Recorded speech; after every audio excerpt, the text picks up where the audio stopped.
Chris writes in, this is what he says. He says, Shalom, I had a question concerning Deuteronomy 24:16. This passage is often used against the atonement of Yeshua, along with the teaching that man is fallen. I was wondering if you could help in answering the objection. Let's read the passage real quick. Fathers shall not be put to death because of their children, nor shall children be put to death because of their fathers. Each one shall be put to death for his own sin. Now, there's a couple of things here. First of all, a lot of people will say, well, human sacrifice, this argument usually goes along with the argument of human sacrifice is not allowed in the Bible, and therefore Christ could not be a sacrifice for us. And this is in effect true. The sacrificial system, Christ was not a sacrifice like the sacrificial system. That's not what's going on.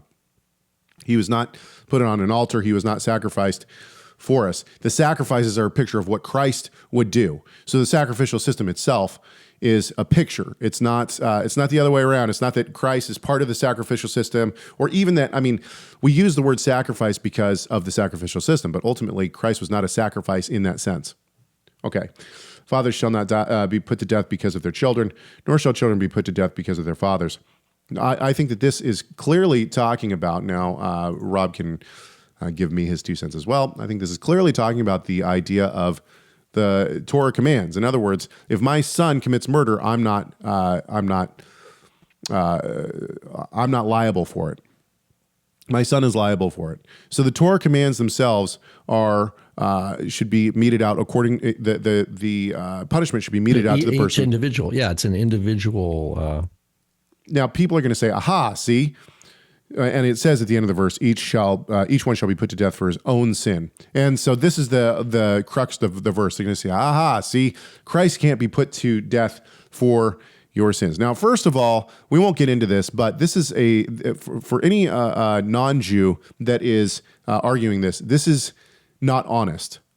And the reason why is because throughout the prayer book, and once again, this is not an argument I would use, but throughout the prayer book, it continually says, on the merit of this rabbi, show us favor. On the merit of this rabbi, show us favor. On the merit of this. So clearly, righteous living and the actions of other people, according to the system of Judaism, once again, I'm not using this as an argument. I'm just saying that this is the system of Judaism. According to the system of Judaism, they would say that a person's actions and a person's what they do in life can be attributed to us. We see this also in Christianity, right? Catholicism sees this because of the work of the saints. And you can petition the saints to pray to God, and if done, then God will listen to their prayers and mete it out to you. Okay, so this is a system within both Christianity and Judaism, but this is not the point. The point is that in the eyes of God and in the heavenly temple, is there an atonement made? And this is the point, is that Christ is the sacrificial offering, as it were.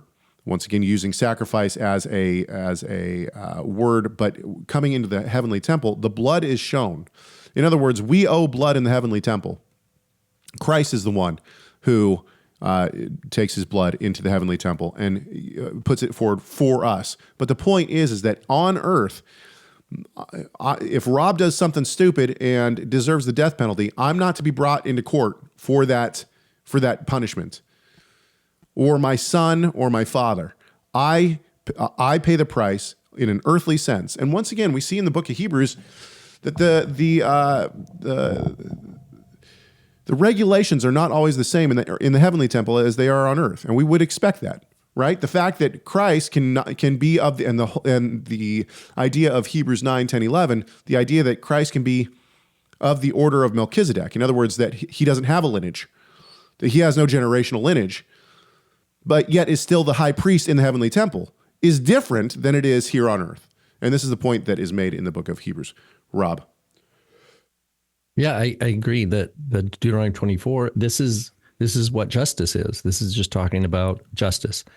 When it comes to those who are in Messiah, the redeemed, the ones whom he loved and prayed for and died for, we died with him on the cross. So we still died. We are the reason we are able to benefit from Messiah's life, his resurrection life, is because He already took hold of us before he died. And we go through the grave with him and are still attached to him in his resurrection. That's an important point. That's why Paul says in the end of Galatians 2, he loved me.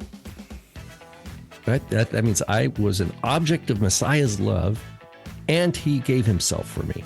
Thank you so much for watching this video. Tell us your thoughts on this subject by leaving a comment in the comment section. Make sure you like, share, subscribe, and enable those notifications. And we'll see you in the next video.